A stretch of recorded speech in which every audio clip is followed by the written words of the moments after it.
How are you all doing today? I wanted to try something a little bit different, and I hope you'll indulge my thinking out loud in this newer sort of thing that I'm doing. I've done this kind of thing before with Pac-Man thoughts and stuff like that, and hopefully, eventually I'll have some sort of B-roll that I can use while I'm just talking out loud, because right now I think I probably just have a background up.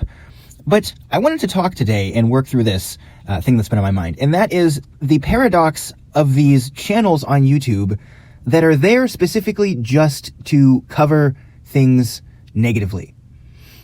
I don't really feel the need to dive into a specific topic that this relates to, because there are several kinds of things that this can describe, but mostly it's media channels. I'm talking about channels that specifically just cover stories of Hollywood not doing well, usually because they're doing something that does not agree with the politics of the person making the channel, or at least that's how it's painted. Because the reason I'm feeling a little bit on the fence about this is because I get negative coverage. In fact, I have done some negative coverage before. But if I'm not mistaken, the negative coverage that I've done with things on this channel, that's been over things that I have either liked in the past, started to like, didn't know if I was going to like it or not, or things that I really, really almost fully like, but I want to be better.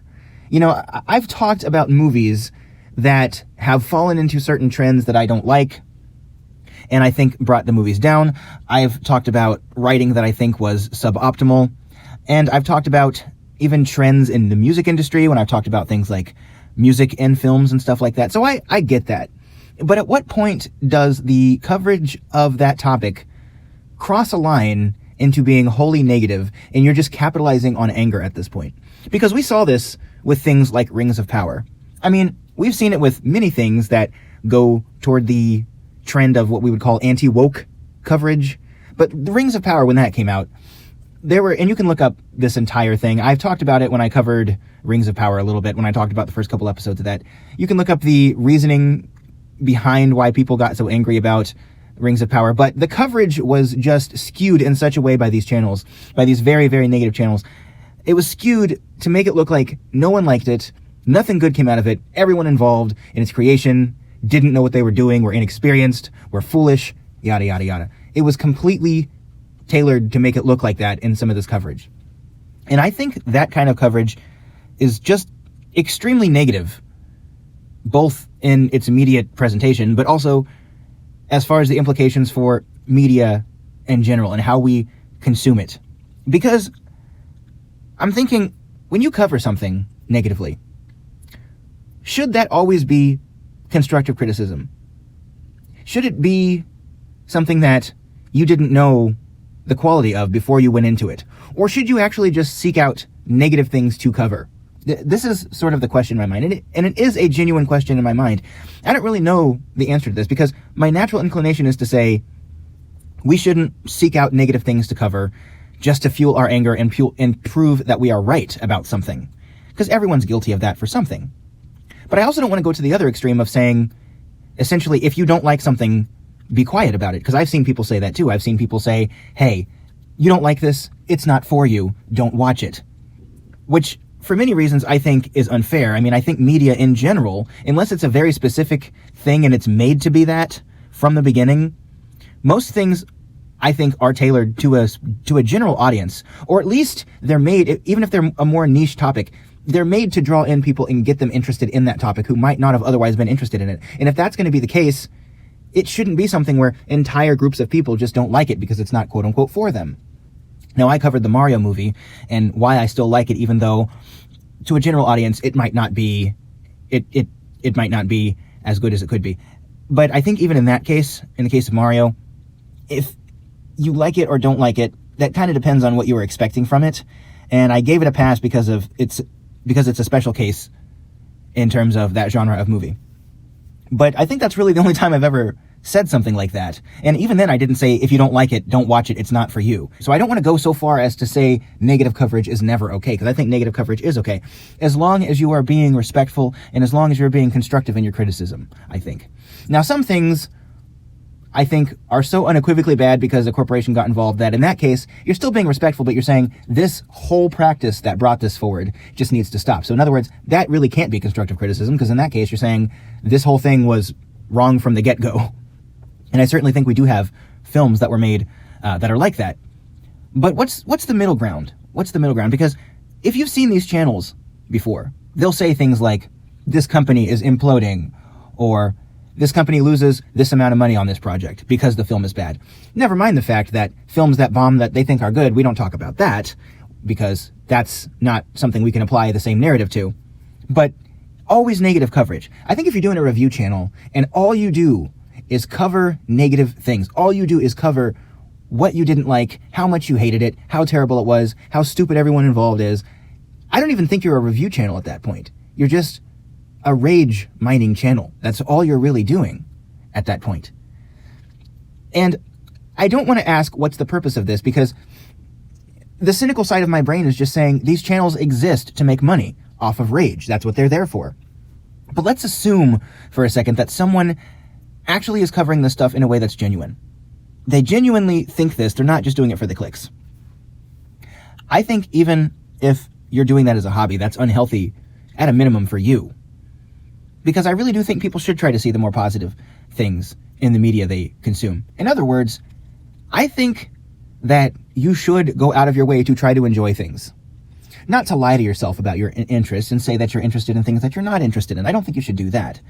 But as with anything, if it's a hobby, if it's something that you're doing in your free time, if you are not enjoying it, if you're not enjoying what you're putting in, why are you doing it? Why go out to watch a film that you already know that you're not going to like? Why go out to see something that you already know is going to annoy you with the tropes in modern Hollywood? Why do that? A good example for me, as I've mentioned, the music industry. There's a lot of problems in the modern music industry with how records are produced. Specifically, Disney soundtracks don't sound nearly as good as they used to. And I'm not talking about writing or composition. I mean specific studio practices. Things that were done in the studio from the ground up with the way songs were recorded and mixed and produced. That practice is different now. And I think with all these new movies, if they use the same techniques they used back in the 80s and 90s to make these Disney film soundtracks, Disney film music would be tremendously more impressive. It would be much better. But occasionally, as was the case with The Little Mermaid, I still find something in there that I enjoy enough where I say, you know what, this could be better, and I'm going to keep mentioning that it could be better, but I mostly liked it. I listened to the Lion King soundtrack, and I did make some tracks to show people the reason why the original movie soundtrack sounded better than the remake soundtrack, even though they're the same songs, how the production is different. So I did use that to make something that I did enjoy. But The Lion King, I knew I wasn't going to enjoy that film. The music was probably going to be the best part for me because I saw the live action, quote unquote, and I didn't think I was going to like it very much. I saw that and I just thought, I'm not going to enjoy that. So I didn't really pay attention to it. The royal family. Sometimes I look up the royal family because it interests me to see the differences with how the United States and a country like England thinks about the concept of royalty. But the drama with the royal family, I find it kind of annoying, so I just avoid it. I think I spent so many years being angry at things that I did not have to experience that now I'm just at a point where I say, if something is going to annoy me, I'm just not going to engage in it. And I really think that a lot of these channels perpetuate this idea that you somehow have to be a warrior out in the real world fighting things that you don't like, that are trivial. So there are injustices in the world that always need to be countered, and I don't think that's the kind of thing that's a waste of time. I'm talking about music genres you don't like, movie genres you don't like, things that you can just say, okay, I don't like this, I'm going to go watch something else. You know, there are things that you can leave alone, and I think that's a big part of getting a better understanding of the world. And I'm not saying I have some masterclass understanding of planet Earth or anything. I'm only in my 30s. I'm not the most experienced person in the world. But I really think that that kind of content undermines that idea and that way of living your life. That's just what I think about that. But again, I don't want to go so far on the other extreme saying never criticize anything you don't like, because I think a big part of why criticism is valuable is that it helps us make better content. The movies that were made in the past that we consider the best films of all time, those films did not get where they were in terms of being impressive by people not criticizing. You know, criticism is kind of the only way we can improve things because it offers feedback. People like more complex characters. People like better cinematography. People like better sound mixing. How does sound mixing and cinematography and story writing get better? Feedback, reviews. And some of that feedback is going to be negative. So that's kind of what I think criticism should be with media or anything else. A way to give feedback. And criticism also, maybe not criticism, but feedback, it's also the way that we tell people the things that we appreciated. What did you like about this film? What did you love about this film? What did you adore about this film? Well, let me tell you. That's what I think the focus should be. And I've kind of come to this conclusion just, like I said, working it out in real time. But maybe I should take my own lesson in this and say, these channels that only cover things negatively, maybe I should just avoid those channels. But part of me always wants to, quote unquote, save people.